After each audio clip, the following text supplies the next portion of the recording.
എവിടെയാ പഴിച്ചത്? ആർക്കാ പഴിച്ചത്? ആരാ ചതിച്ചത്? അറിയണം എനിക്ക് അറിയണം. അച്ഛനാണോ? അച്ഛൻ പെങ്ങളാണോ? എന്റെ ഭാഷയാണോ? അതോ ഈശ്വരന്മാരാണോ? മറ്റാരുമല്ല മീര, മറ്റാരുമല്ല. ഒരുപാട് മോഹിപ്പിച്ച് ഒരുപാട് സ്വപ്നം കാണിച്ചു തന്നു നിന്നെ ചതിക്കുഴി കൊണ്ട് ചാടിച്ചത് ആ പിശാച, നിന്റെ മാഷ്, എന്റെ പെങ്ങടെ വയറ്റി പിറന്ന ഭരതനെന്ന ആ കാലഭൈരവൻ. മറക്കണം, നീ എല്ലാം മറക്കണം. പുനർജന്മം എടുത്തു വന്ന ആ കത്തിവേഷം ഉരുപിടിച്ചാരമായി ഭാരതപ്പുഴയിൽ ഒഴുകിപ്പോയെന്ന് നീ സമാധാനിക്കണം.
മീര,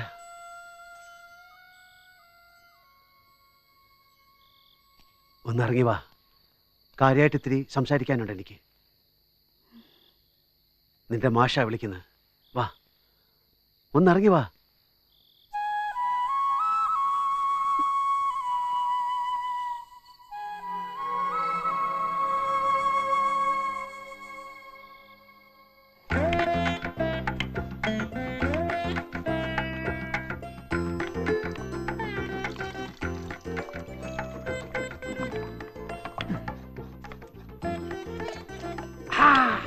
യോഗ്യൻ, തറവാടി, ഇവനാണ് അച്ഛ.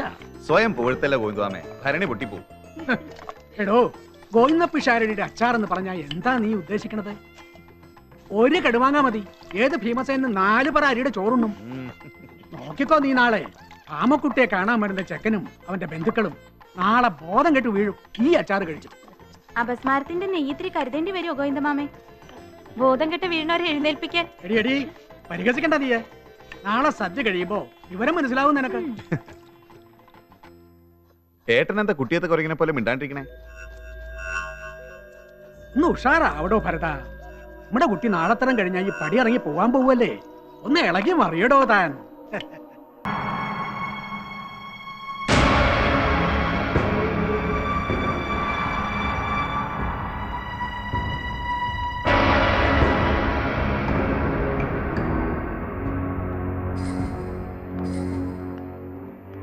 ആരാ പ്രഭാര ഇവരൊക്കെ?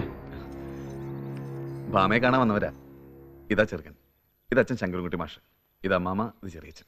എന്റെ പെങ്ങളെ കല്യാണം കഴിക്കാനോ അതോ കലാമണ്ഡലത്തിൽ ചേർക്കാനോ നിങ്ങളൊക്കെ വന്നേക്കണേ?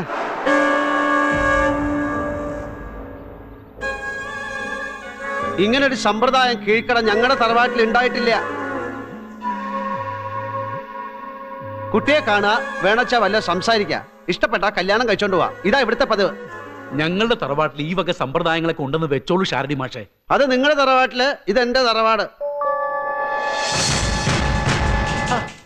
ഇതെന്താ ഗോവിന്ദ പിഷാരടി, ഇത്തിരി സംഗീതം പഠിച്ച കുട്ടിയാന്ന് കേട്ടപ്പോ ഒരു പാട്ട് കേട്ടാ കൊള്ളാൻ തോന്നി എന്റെ മകന്. ഇത്രയല്ലേ സംഭവിച്ചുള്ളൂ. ആരാ നിങ്ങളുടെ മകൻ? മുത്തുസ്വാമി ദീക്ഷിതരോ അതോ ത്യാഗരാജ സ്വാമികളോ? വലിയ പണ്ഡിതരാജപ്പട്ടം വാങ്ങിയ ആളല്ലേ ഭരത പിഷാരോടി. തസ്മത് ഗായന്തം സ്ത്രീയഹ കാമയന്തി എന്ന് പറഞ്ഞത് കേട്ടിട്ടില്ലേ കാളിദാസൻ? കാളിദാസൻ അങ്ങനെ മറ്റു പലതും പറഞ്ഞിട്ടുണ്ട്. ശ്രീപാർവതിയുടെ കുന്നോളം പോകുന്ന മുലകളെ പറ്റിയും കുടം കമത്തി വെച്ച പോലുള്ള നിതമ്പത്തെ പറ്റിയും പാടി പരീക്ഷ സ്ഥിതിക്ക് ഇനി അതുകൂടെ പരിശോധിക്കണം തോന്നുന്നു നിങ്ങളുടെ മകനെ? പരമേശ്വര, ഈ അധമന്റെ വീട്ടിൽ നമുക്കൊരു ബന്ധം വേണ്ട. ശങ്കരൻകുട്ടി മാഷേ, അറിഞ്ഞില്ല ഗോവിന്ദ പിഷാരടി ഈ നീജന്റെ വീടാണിതെന്ന്. അറിഞ്ഞിരുന്നെങ്കിൽ ഇങ്ങനൊരു ബന്ധത്തിന്റെ പേരിൽ കേറി വരില്ലായിരുന്നു ഇവിടെ. വരിക.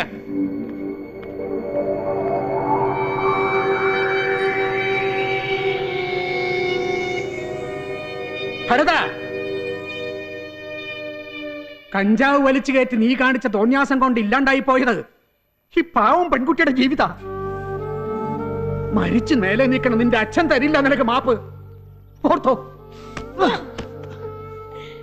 വല്ല കിണറ്റിലോ കുളത്തിലോ ചാടി ചാവണായിരുന്നു. നീ ഇതിനെ അങ്ങോട്ട് കൊല്ലടാ.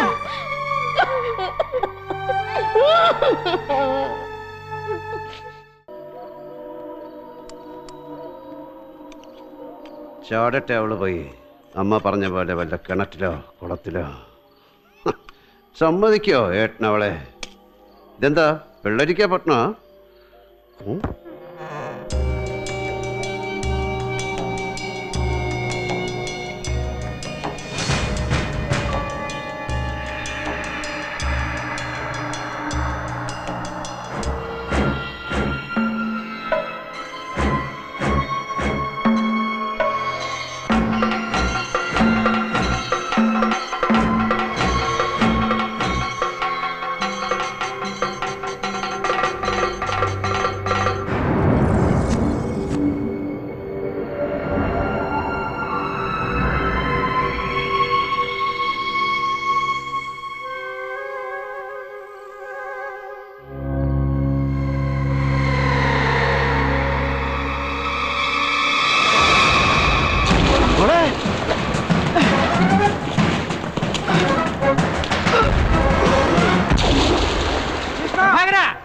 ആരോ കിണറ്റിലൂടെ ഇരിക്കണു.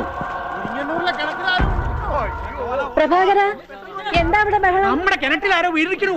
അയ്യോ ഭഗവതി.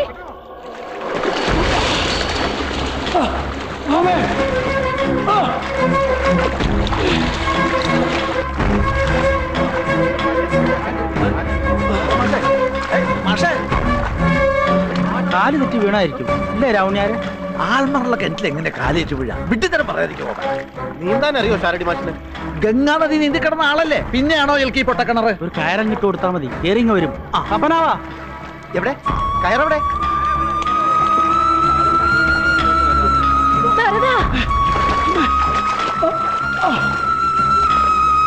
പോയി കൊയ്ത മാമേ, നമ്മുടെ കുട്ടി.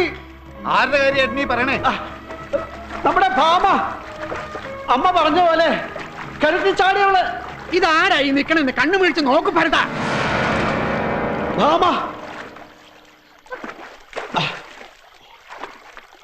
അപ്പൊ ആരാ കിണറ്റിൽ ചാടിയേക്കണേ? ചത്തുപോയ നിന്റെ അച്ഛനെ ഇരിങ്കണ്ണൂർ നാരായണ പിഷാരടി. എടാ വിദ്യാസുര, കഞ്ചാവ് അഴിച്ച കിണറ്റി ചാടിയെന്നല്ല ചന്ദ്രനെ പോയി വരെ തോന്നും. ഇങ്ങോട്ട് കേറി വാ, നീ വച്ചിട്ടുണ്ടോ നിനക്ക് ഞാൻ? ഇന്നോടെ ഏട്ടന്റെ കഞ്ചാവടി ഞാൻ അവസാനിപ്പിക്കും. മാഷേതാ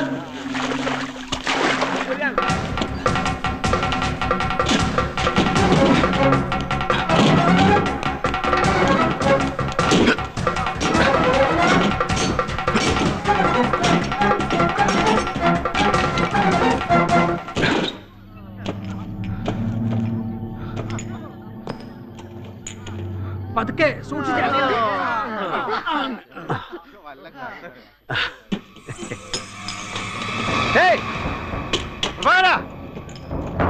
അതൊന്നും എടുക്കരുത്. ഇങ്ങോട്ട് തരാം. ഇങ്ങോട്ട് തരാം.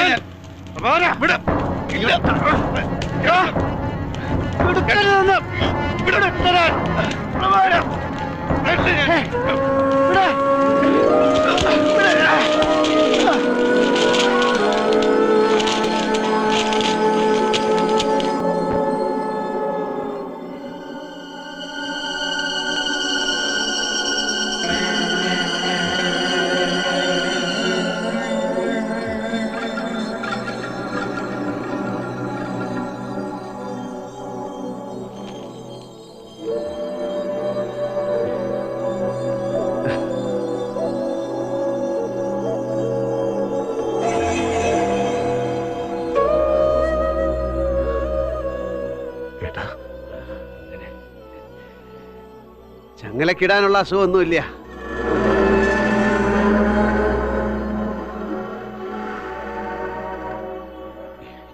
ഈ ചെളിവരമ്പിലൂടെ നടക്കുമ്പോ ചിലപ്പോ അറിയാതെ കാലൊന്ന് വഴുതി പോവില്ലേ, അതുപോലെ ഇടയ്ക്ക് മനസ്സൊന്ന് വഴുതി പോവാ, അത്രേ ഉള്ളൂ. മെഡിക്കൽ സയൻസിൽ ഈ ദണ്ണത്തിനിട്ടിരിക്കുന്ന പേരെന്താണെന്നറിയാം? Bipolar disorder. എപ്പോഴാ എങ്ങനെയാണെന്നറിയാതെ മനസ്സിലൊരു കടന്നൽ കൂടിളകുക എന്നർത്ഥം. ഒക്കെ ഒരു ജാടാ ഈ അപ്പോത്തിക്കിരിമാരുടെ. നീ ഇങ്ങനെ കഞ്ചാവ് വലിച്ചു കയറ്റിട്ട് വന്ന സൂക്കേടാണ് കുട്ടിയെ ഇതൊക്കെ. കഞ്ചാവ് വലിക്കുക? ജീവിതത്തിൽ ഒരിക്കലും ഞാനത് വലിച്ചിട്ടില്ല. മനസ്സ് പാളിപ്പോവാൻ തുടങ്ങുന്നു എന്ന് തോന്നുമ്പോ നിങ്ങളുടെയൊക്കെ ശ്രദ്ധ തിരിച്ചുവിടാൻ ഞാൻ കാണിച്ചൊരു സൂത്രമായിരുന്നത് ഒരു ചുരുട്ട്, ഒരു പാവം ചുരുട്ട്. വെറുതെ അതിങ്ങനെ കത്തിച്ച് വലിക്കുക. എപ്പോഴാ കുട്ടിയെ നിനക്ക് ഈ വയ്യായ തുടങ്ങിയത്? ഗോവിന്ദ മാമയ്ക്ക് എന്നാ മീശ മുളയ്ക്കാൻ തുടങ്ങിയത്? കൃത്യമായൊരു ഉത്തരം തരാൻ പറ്റുമോ? അതുപോലെ എപ്പോഴോ ഒരിക്കൽ, എന്നോ ഒരിക്കൽ, ഒരു കാലഗണന ഇല്ല അതിന്. ഗോവിന്ദ മാമേ, സഹിക്കാൻ പറ്റാതായപ്പോഴാ കീഴ്പള്ളി നാരായണൻ നമ്പീശന്റെ കാൽക്കൽ ഞാൻ അഭയം പ്രാപിച്ചത്.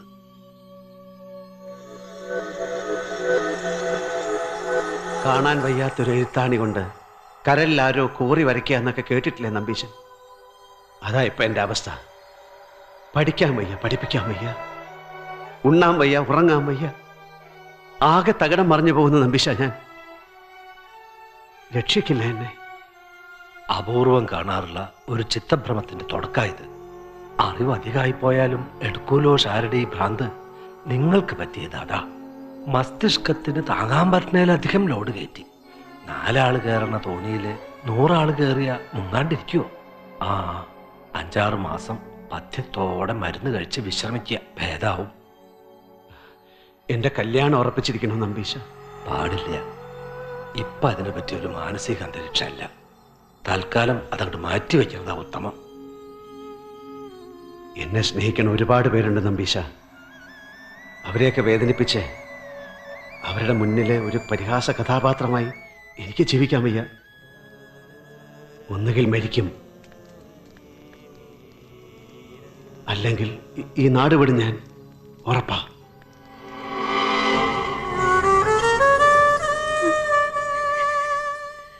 ഹേയ്, തുടയ്ക്ക് തുമ്പപ്പോയി കണ്ണീര്. ഇത് കണ്ടു നിൽക്കാൻ എനിക്ക് വയ്യ. എനിക്കൊന്നും ഇല്ലാന്നേ, ഒന്നും. ഒരു പാളം തെറ്റല്, ഇടയ്ക്കൊരു സ്കിറ്റിംഗ്. എന്തിനാ എന്റെ രുക്മാവതി അമ്മ ഇങ്ങനെ കരയണേ? Ha ha ha.